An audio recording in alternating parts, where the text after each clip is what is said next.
Let me partner with you as you walk through this next chapter of your life.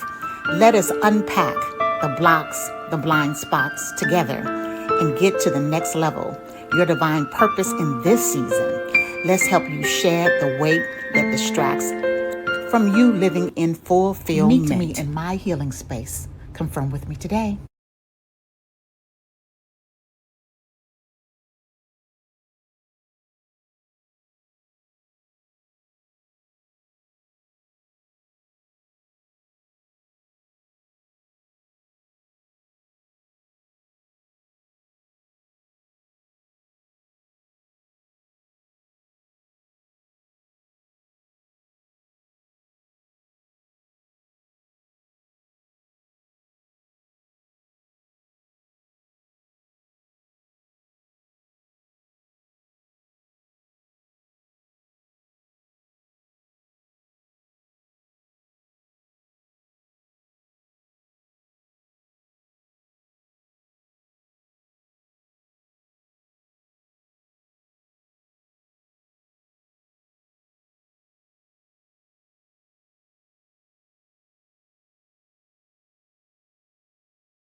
All righty, all righty, all righty. Welcome, everybody. Hey, Shay.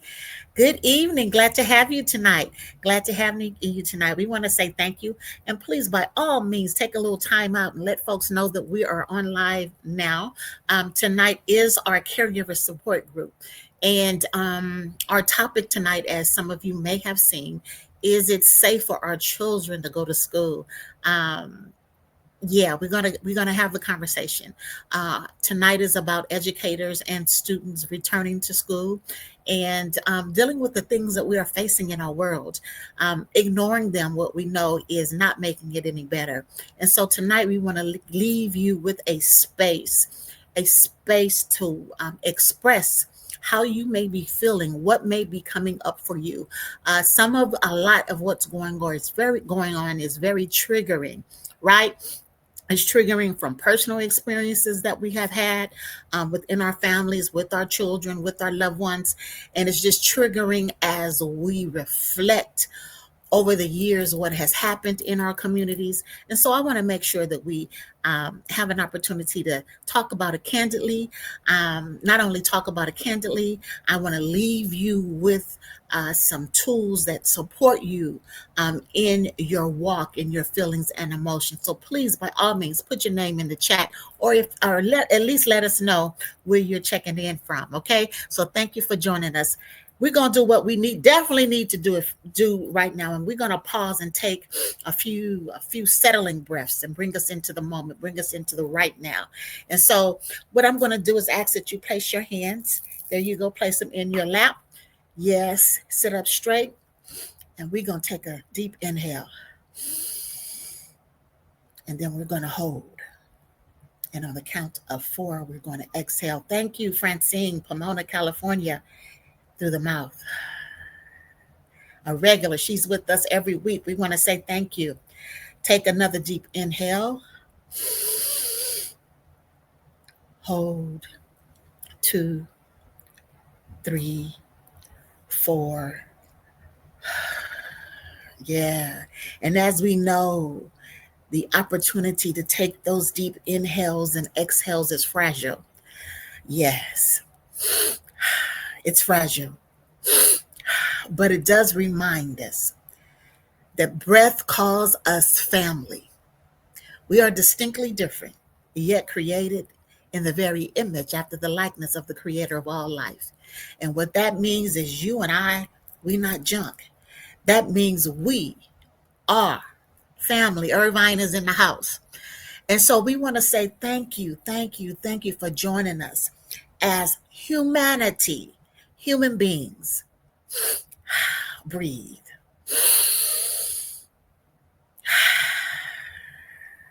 Yes, despite the differences, despite the feelings, despite whatever may come up, our breath brings us and centers us in, and it gives us an opportunity to be present in the now. So I want to say thank you for joining us. Thank you for joining us. Like I said when we started and opened up, don't forget to like our video. Don't forget to share. You still have a opportunity to share and invite those in to come in and have the conversation with us tonight. Open dialogue. I host this on behalf of the Center of Empowerment. Okay, I host this on behalf of the Center of Empowerment. I am Iris Inspires, and Center of Empowerment is a nonprofit organization, not-for-profit organization, and we offer services that build bridges of hope for families in transition. And so we impact the 4 pillars of life. That's relationships, and that's all of our relationship, inclusive of finance. That is providership. How are you able in your ability to provide for self and family? Okay. That is mental health, which is what we're dealing with and what we talk about in our support groups, which is a very important part of our work. And then we offer, of course, educational resources in terms of shifting the trajectory of your family's life, awakening within you divine purpose, uh, learning and discovering who you are and why you are here on planet Earth and how you make a difference. That's Center of Empowerment, impacting the 4 pillars of life, transforming and shifting the trajectory of families' lives that are in transition. That simply means that there's many families, as you know, right now that have lost jobs, that are working and still do not have enough, and looking to discover how are we going to make a difference? How are we going to survive so that we can live? and leave a legacy much different than that we are in right now. All right. All right. Again, welcome. Who all we have on with us? I want to thank you. So tonight's topic is our caregiver support group, and it is our school safe? Is our school safe? And of course, when we talk about is our school safe, we're talking about the violence that we have been witnessing in our schools. There's been violence in the world, and we'll give space and opportunity to talk and deal with that as well. But we have shootings after shootings. Just yesterday in Denver, Colorado, there was a shooting that happened during the day while the shooting happened at the University of Utah. So there were two shootings that happened in school environments, educational environments, happened on yesterday. Not to mention over the last couple of weeks and over the last years, with an S, we have been witnessing an increase of gun violence in our schools.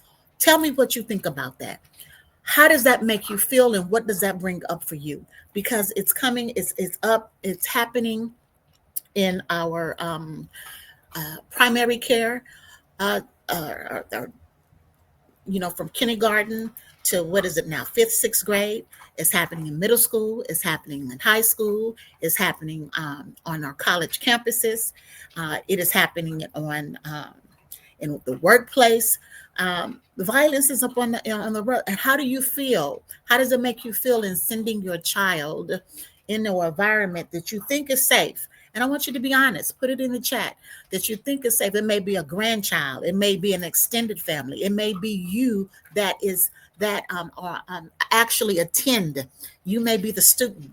You may be the educator. How is that making you feel as having a safe space to teach our children, to educate our children, so that we are able to leave them in a better place than what we receive them in the chat? Anybody want to answer that? Some of us are feeling empathy fatigue. We talked about that. One of the young ladies shared a beautiful post in our private Breeds community on Facebook, and it talked about empathy fatigue. And then I heard another really wonderful, one of my mentors talked about empathy exploitation, how our empathy is being exploited, how it is not, and having selective accountability, meaning that we're asked to have empathy, right, without holding the perpetrators or that has perpetrated the spirit and the atmosphere of violence, right? But we're asked to have empathy. So we got empathy exploitation and empathy fatigue. Yes, Michelle says, let's put that up. So you got, it makes me worry.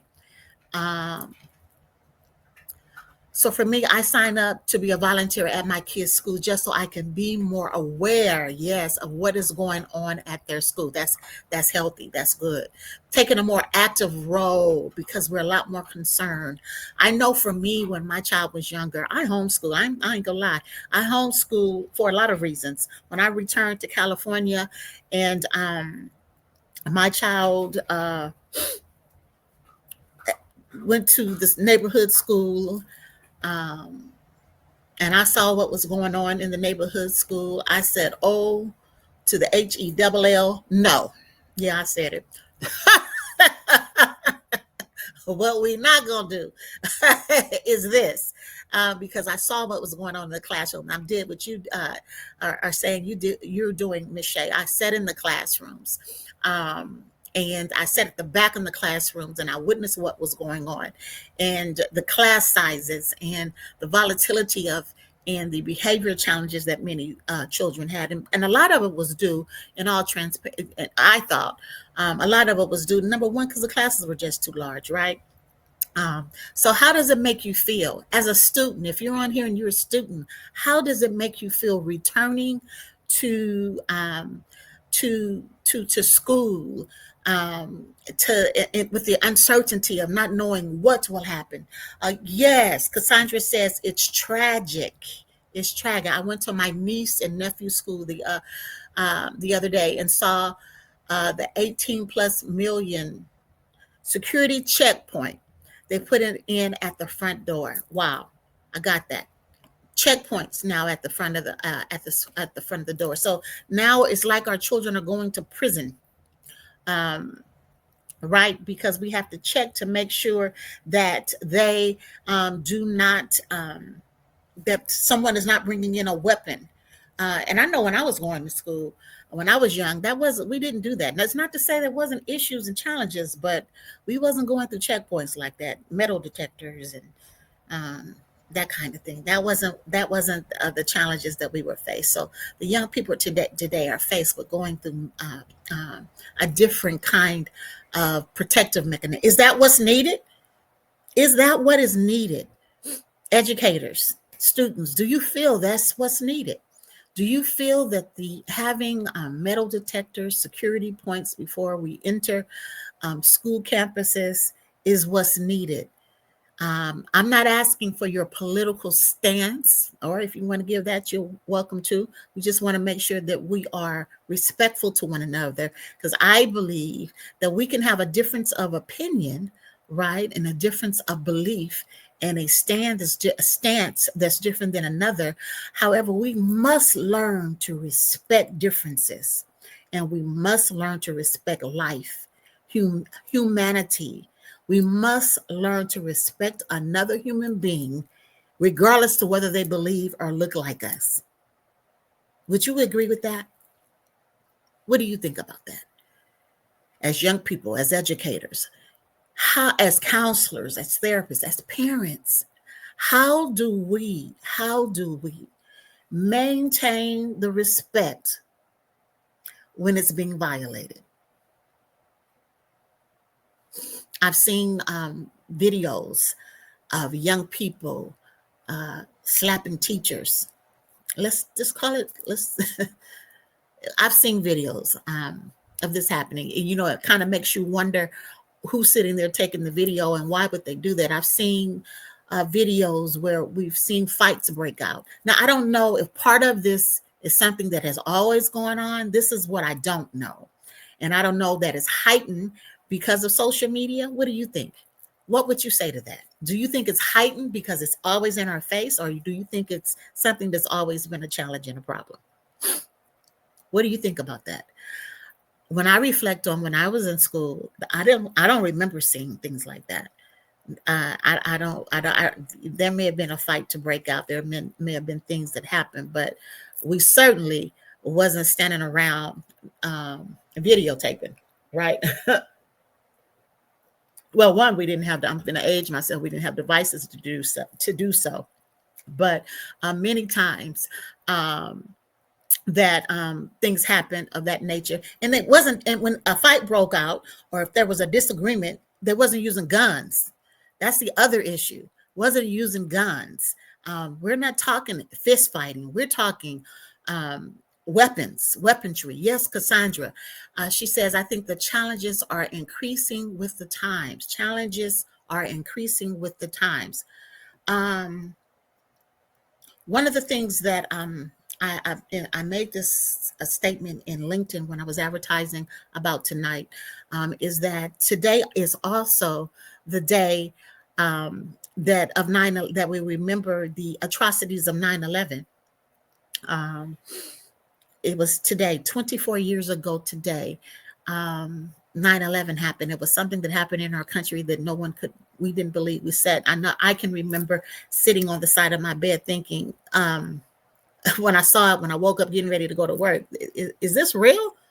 Is this really happening? Someone else said, I saw someone else talking. They was looking at, what movie is this we looking at? Because it just did not seem real, right? That was 24 years ago today. And what we have seen is an escalation of violence on our land.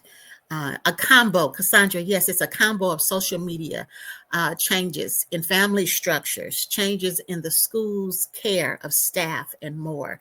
Yes, and that's what we wanted to talk about tonight, is the awareness of how do we, in the midst of all this, as parents and educators as adults. And we're finding that young people are not having the same type of what we call respect and reverence for elders and educators in the community. It's not the same as it was when we were younger, and that was not that very long ago. Yes, Ms. Shea says children being disrespectful to adults at the schools is because they are trying to be a show off. But I feel parents need to hold their children accountable and not overlook their behavior. Parents need to hold their children accountable and not overlook their behavior. Ah, that's a good one. How do we do that when the parents are, in some situations, are as disrespectful as the children? How do we do that? Where have we gone? I was in conversation with a dear friend, and we was talking about how the truth of the matter is my generation, we're one generation out from the civil rights movement. And so our children, if you talk about if we had children earlier, I was a little late having mine, but if we had children earlier, then that's the second generation out from the civil rights movement. So what has happened? What has happened across the board? What has happened? Why do we not have our children having the respect that's needed? Is it because I know once upon a time I used to say, and I still say it, young people, what we think that what adults think that they're hiding, what we think that we're hiding, what we think that we're camouflaging, young people today are not afraid to say it. So they're living out what we're hiding, the mask. They're living it out. So all of the things that we are unable to face and deal with and talk about in our quest of success and to have it more, to have more, the rush. There's another wonderful share in our Breathe community where one of the doctors is talking about how the hustle has caused us not to be present mentally, physically, and spiritually present. And so there's been a cost we've paid for the hustle. And many times that cost has been our children. Too many parents are trying to be their children's friend. Okay, that's a good one. What do you think about that? Too many parents trying to be their children's friend. Or do you think there's a balance between being your child's friend so that they know that they can come and talk to you and parenting? Is that possible? Is it possible? I'm asking.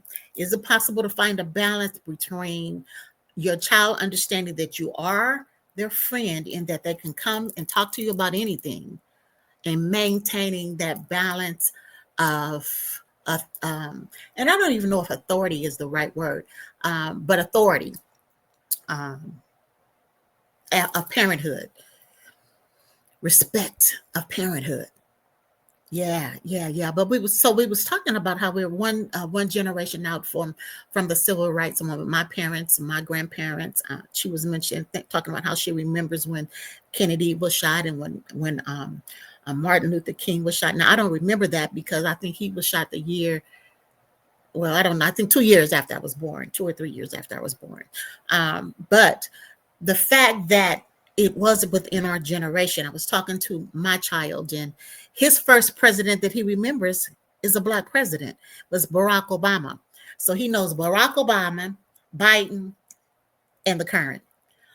Barack Obama, the current, Biden, and the current. That's what he remembers.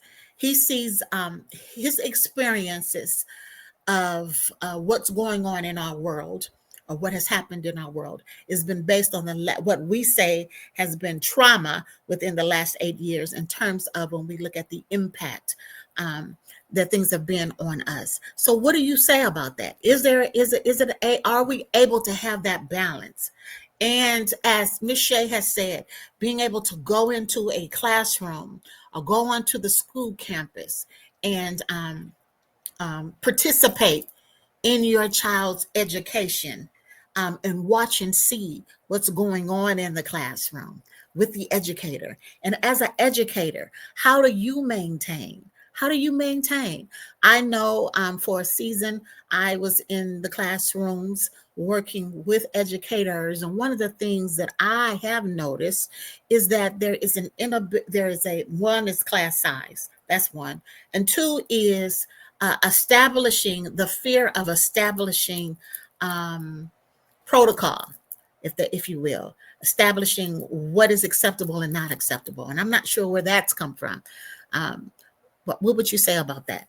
What would you say about that? So with that said, we're going to talk about, I told you tonight that we were going to talk about the 3 C's, and this goes for educators and parents. So these are some of the things that we can put into place so we can start beginning to open the conversation up and minimizing the fear as we are faced with many challenges. Remember, what you don't talk about does not mean that it's not there. It does not mean that your child, that your young person, that your teenager, even you, is not being affected by it on a cellular, mental, and a cellular level, and a spiritual level. And so we have the 3 C's are: 1, curious; 2, to get concrete information; and 3, to be compassionate. And we're going to talk about what that means: curious, concrete, and compassionate, being compassionate.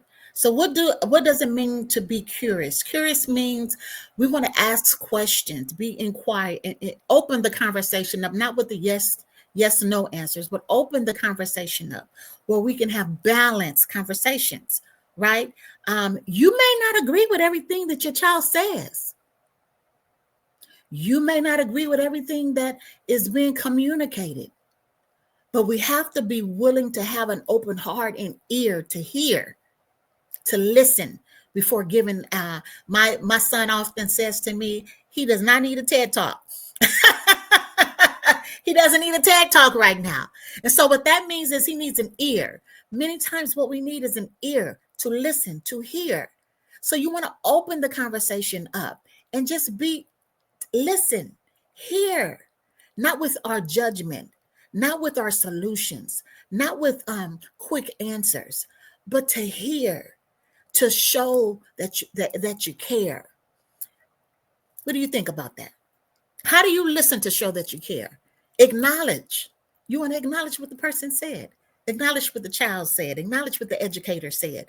Acknowledge what your parents say. I will often say, so I'm hearing you say XYZ. And when I see that whatever is being said, when I feel like I'm being disrespected, discounted, not hearing, not listening, you know what I have to do? I have to pause and do what? Yes, take a deep breath. I have to call myself, remember to take a deep breath. And to also remember not to take everything personal even though it's personal. Our children are very personal to us. We want to see success. We want to see them whole. We don't want them to walk in fear. We want them to get an education that's full, that's robust, that challenges thinking, that challenges them to see beyond the confinements of where they may be and the possibility of creating a world that does not look like today, but looks like peace. It looks like understanding differences, right? What you have to say about that? It said, let's see. Okay, most children don't have respect for their parents. So can you respect parents? So most parents don't have respect for children. Why do you think that's the case? Why do you think that we're not children and young people are not having respect for? That's a good point.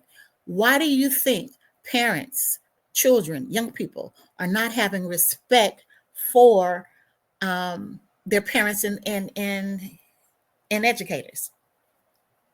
Why do you think that's the case?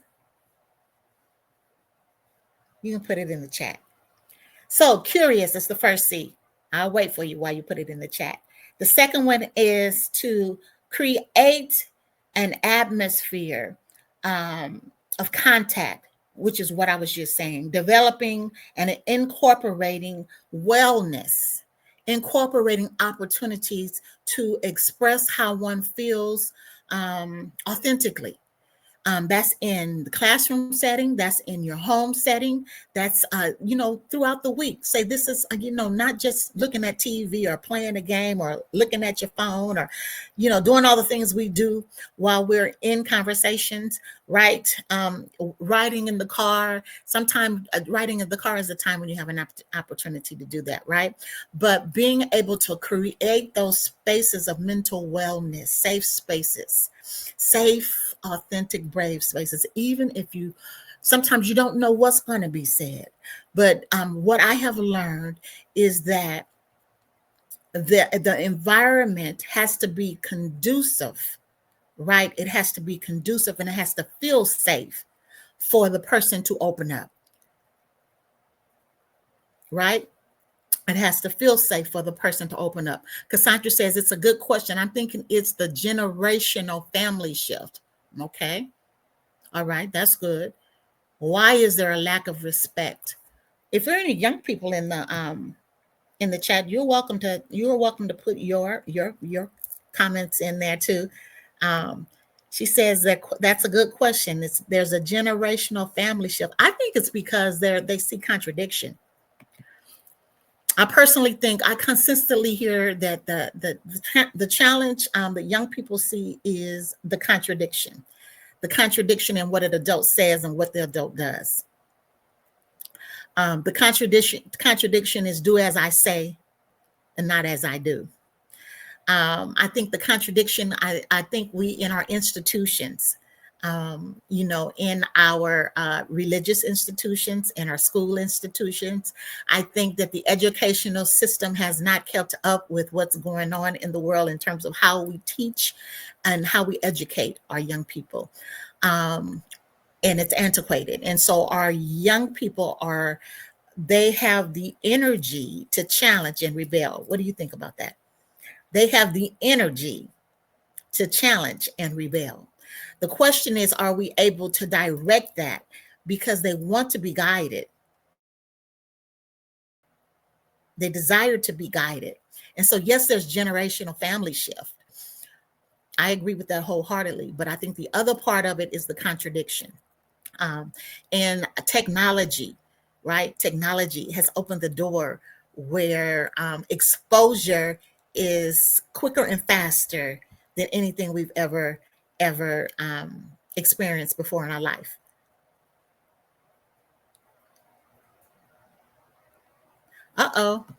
Well, Mr. Izzy J says, I feel like some parents lack accountability for their own actions as well and forget that their children are often a product of their environment. I'm not sure if that makes sense. I think it does. And well, anybody, parents on y'all, you guys got that? He says, I feel like some parents lack accountability. Give an example of that. Can you give us an example, Mr. Izzy J? What do you mean by that? Give us an example. And the world at large, you think about adults at large, you think, I was listening to someone that I definitely didn't agree with, but that's not neither here or there. And they talked about the fact that we need to teach our children to respect the, what was it? Police. That's what it was. Respect police and respect this and that and the other. And I don't know if it's respect them or be afraid of them. What you think? I don't know if it's respect or be afraid of them. Because I think a police that has no respect for human life is a deadly weapon. But that's a whole conversation, is it not? I think a government that does not have a respect for their people is a deadly weapon. So we have to make sure that we respect our citizens and our people. Are you you letting us know what you mean by that? Mr. Izzy, while he's doing that, let me go to the next one. The third C is compassionate. Stay compassionate. remembering to thank your students, thank your educators. I think the students need to thank the parents and the elders and the educators, and vice versa. And what I mean by that, acknowledge and appreciate. Um, Versus, I had another person brought up the fact, did we really respect our parents, or were we just afraid? I was like, well, that's a good. Did we really respect and reverence what they were saying, or were we made to do it, and so we did it? And then one would say, well, does it matter? It saved our life, right? I don't know though. What do you think about that? I think that when we have mutuality, and when we understand that each human being, even our children, have a path, and when we are blessed with the opportunity to have children, be it children that we birth into the world, be it children that we have adopted, be it children that have adopted us. It's an honor and a privilege to be the person that has been granted the opportunity to guide them into the discovery of who they are and whom they are to show up in this wonderful world that we live in. Okay, Mr. Izzy J says the concept of friendship. Here we go. The concept of friendship between parent and child is not the main point, but more so seeing the child as a human with feelings and emotions as well. All righty. So if I'm understanding him correctly, he's saying the accountability of respecting the fact that your child is a human, kind of like what I was just saying, right? And that they have feelings as well.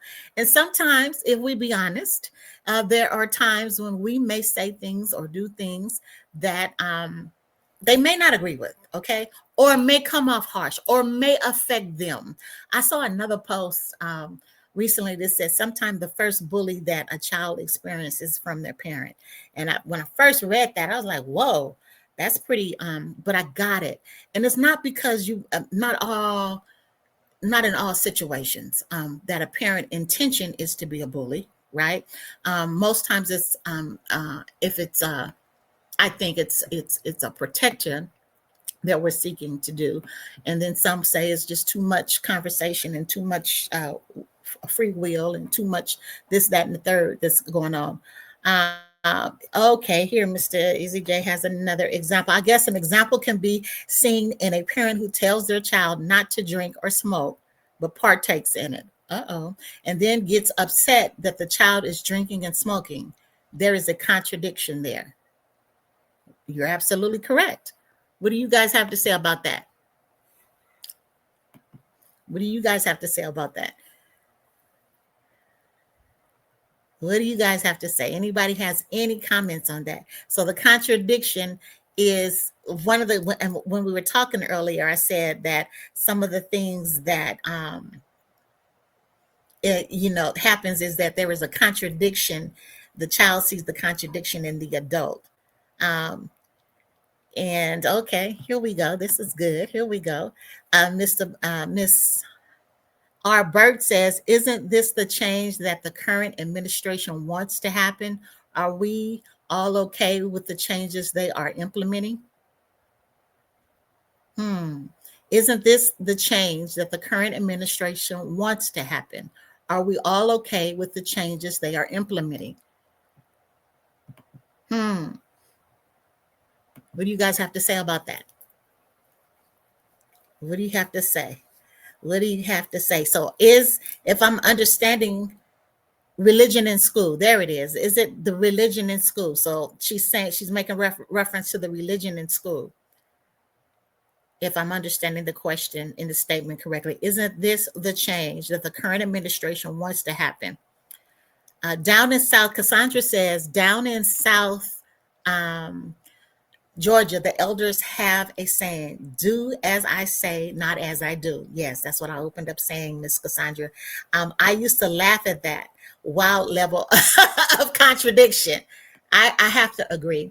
That is a definite contradiction. But could it be because they don't want you to experience some of the things that they experience by doing what they do? And now they have habits that they don't want the child to have. Uh-oh.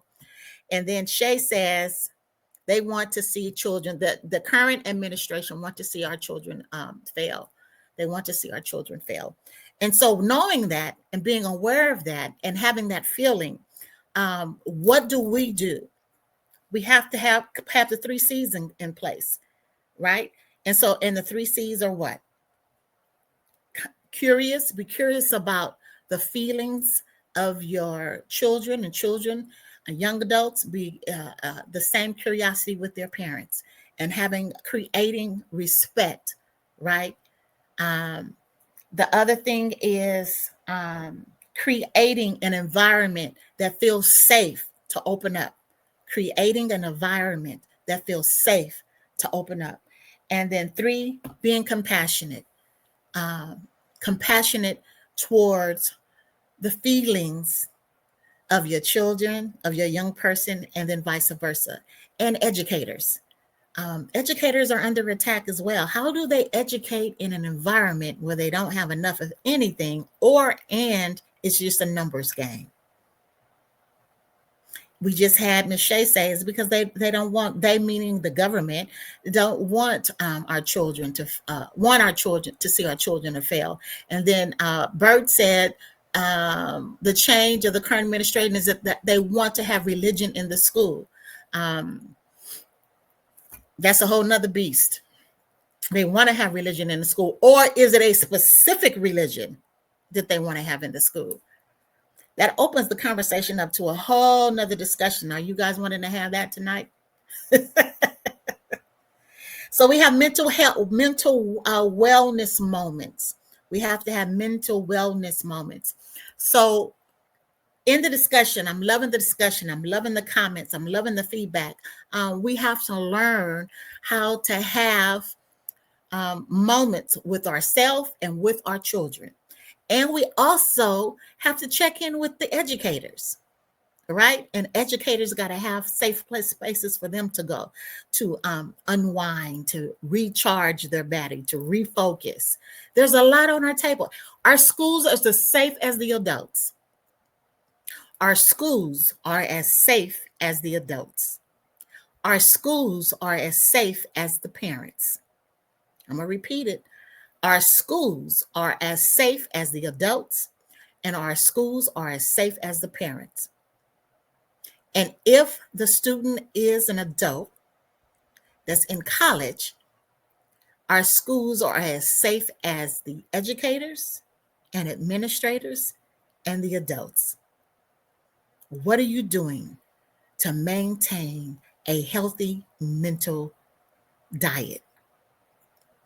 What are you doing? Are you having healthy conversations? Are you able to have disagreements without it blowing up into a showdown fight? Or are you able to have disagreements that causes you to pause and think? Think.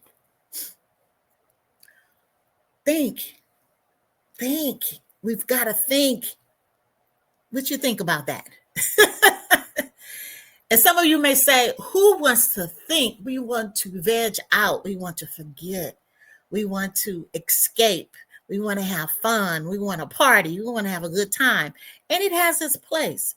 But we are in a time where mental health, our spiritual health, and our physical health has always been intertwined.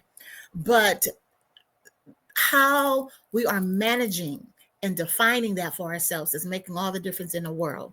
Okay.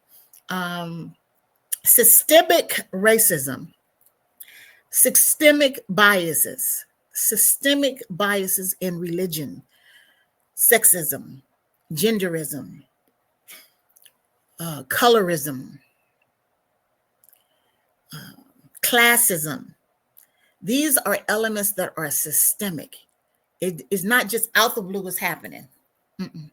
They are systemic. And the only way that we're going to see not just change, but transformation in systemic issues is going to require a different kind of awareness and awakening from the people. And the people that's going to make the difference is going to be based on the people who's in charge of making the difference. I hope you're following me. And the bottom line is we have to protect our mind, our eyes, and our ears. We got to protect it. We got to protect it. And so what that means is, so we have to protect so we're not in empathy fatigue, so we don't give a care. I hear that often said, I don't care. It doesn't matter. Whatever. I don't care. Whatever. It doesn't matter. And that's because you're in empathy fatigue. You are wore out. We have been bombarded. And the intention is that we are numb and anesthetized, right?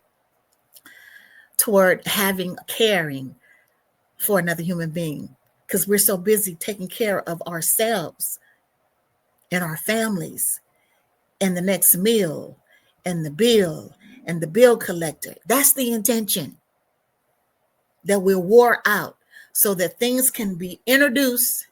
And once they're introduced, and I mean put into place, introduced as in terms of, now this is the law, and now this is what has to happen, and now you have to walk around with your passport, and now racial profiling is okay, and now we have metal detectors at the school, or your child can't even go to school, and there's not equal access to education. That's the intention.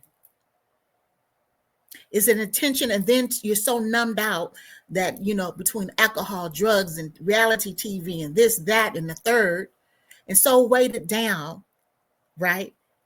That we have no bandwidth for it, and so we must protect our mind, our eyes, our ears, what we touch, what we eat, what we spend our money, what we invest in. Yeah, because what we invest in is what was going to produce. This was a good, healthy conversation. Anyone else have any comments based on what was stated so far? Selective accountability. It's important to understand we cannot afford to have selective accountability. What is selective accountability? We ignore what a person's actions are, that's public figures, that teachers, administrators, politicians, preachers, entertainers that influence. We can't have selective accountability. Turn a deaf eye and ear to something that we can't afford to do that. We must hold ourselves, our family, our community, and then that trickles out to the rest of the world. We must hold ourselves accountable to our actions. And when we recognize that we need to shift and change, that's what we do. We educate, we learn, we educate ourselves. All right? So, what you got to say about that? Any comments? Any comments in the chat? Any comments? All righty, here we go. So on Monday, you want to check your mood. When you wake up in the morning, when you exchange, when you come in from the day, check your mood. Turn on songs that uplift your spirit, to get you going. Music, healthy music, okay? Not music telling you to, I don't know what some of this music is telling you to do, but healthy music, all right? Not humping and grinding. I know that feels good too, but healthy music. Affirming music to uplift your spirit. Okay, on Tuesday, and music can be something you introduce and keeping your repertoire in your life, in your day-to-day existence. Tuesday, pose questions. Reflect on something you feel proud and thankful for. Thankful, tenacious, thankful Tuesday is what I call it. Okay, something to be thankful for. Sometimes it's simple as, listen, for me, sometimes it's, honey, I got up on my own 2 feet and walked up the stairs. How about that? And I'm thankful. All right, I'm thankful I'm not in pain today. Or I'm thankful I am in pain and I can feel it and know that that's pain. I'm thankful for breath. All right. I'm thankful for breath. I'm thankful for not being in the car accident. I'm thankful for protection from danger seen and unseen. That's what the old folks used to say. I'm protected from dangers seen and unseen. All righty. On Wednesday, so I'm giving you a weekly wellness moments. Do a 10-minute stretch. I personally think 5 to 10 minutes every day.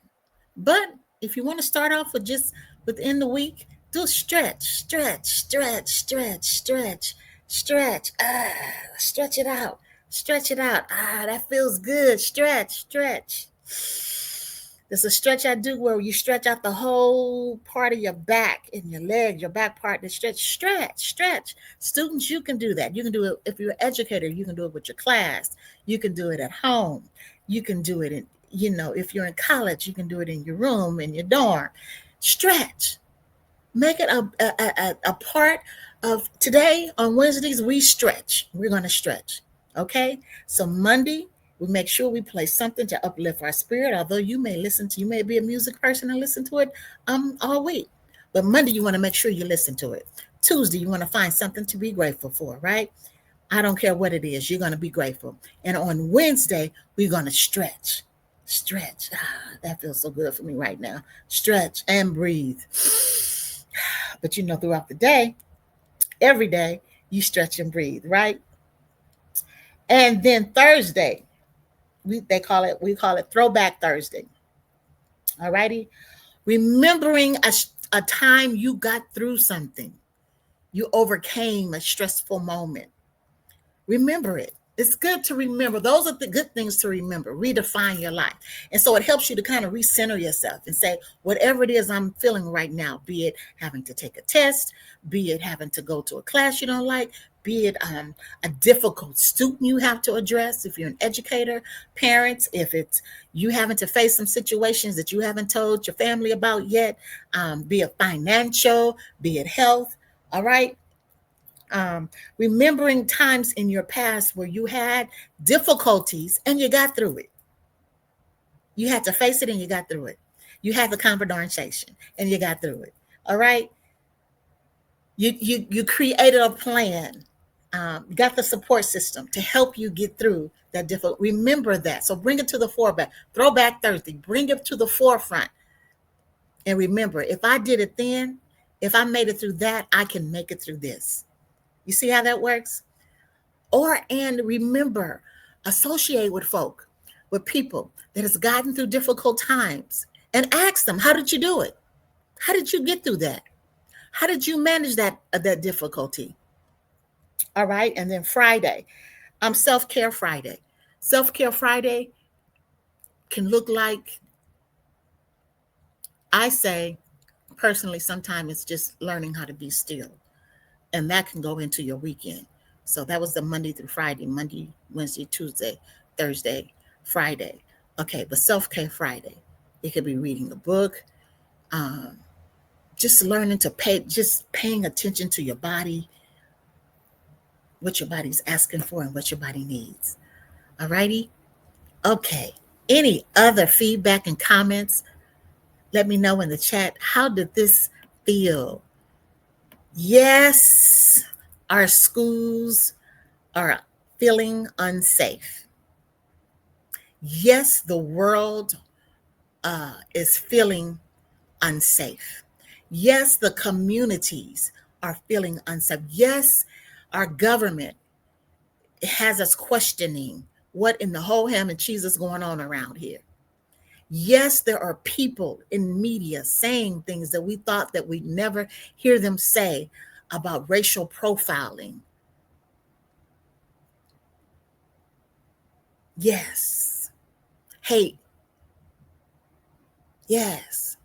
People we thought had a better wrapping and understanding of the creator of all life, and we hear them talk about just mistreating folks because they don't look like them or they came from another place.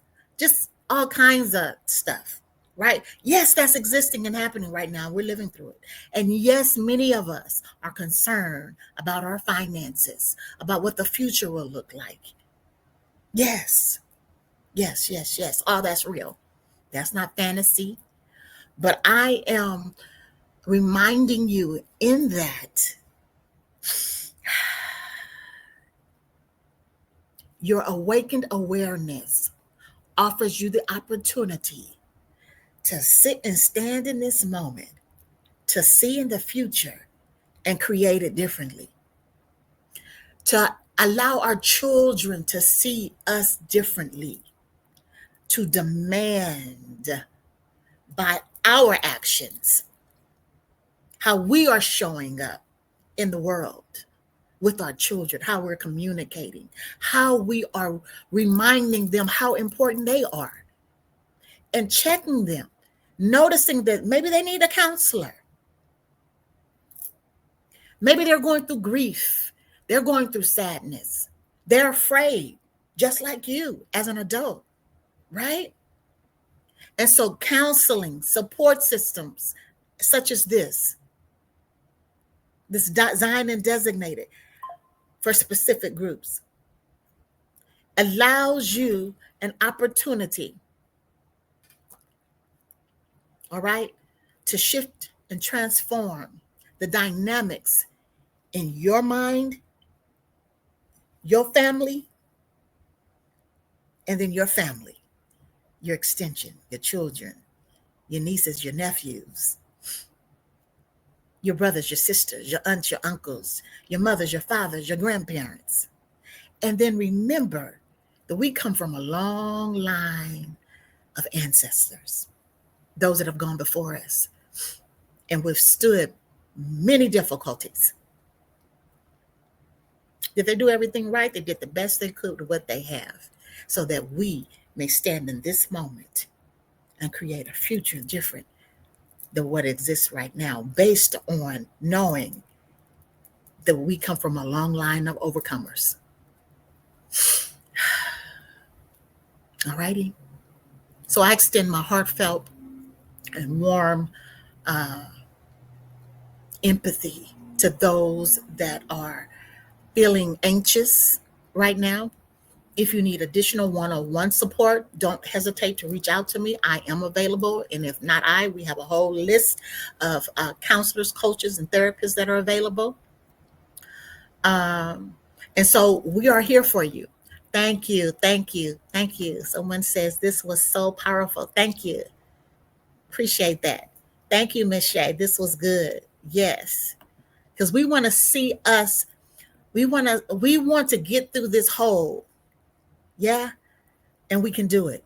We can do it. We are here for you. I am here for you. And I appreciate you guys for coming in for the conversation. All righty. All righty. I've enjoyed the conversation too. Don't forget to check us out on social media platforms. Yes, we are there. We have healthy, safe spaces, personal one-on-one support groups, and one-on-ones that you can definitely. Oh, I didn't put this down here. Y'all, look what I did. Don't forget to like and share. Like and share. Where is it at? Here it is. If you enjoyed this, there it is. You're welcome. Excuse me. To donate, we have a 100% a donation, so you can write off on your taxes if you need a tax write-offs. We are 501c3 compliant, so you can do that. But do know that we are here. The website, as is stated at the bottom, is www.coinpm.org, www.coinpm.org, and we are available for you. Don't forget, if you get a copy of, oops, I just did not do the add to the stage. There we go. Of my latest book, Greatness is Your Journey.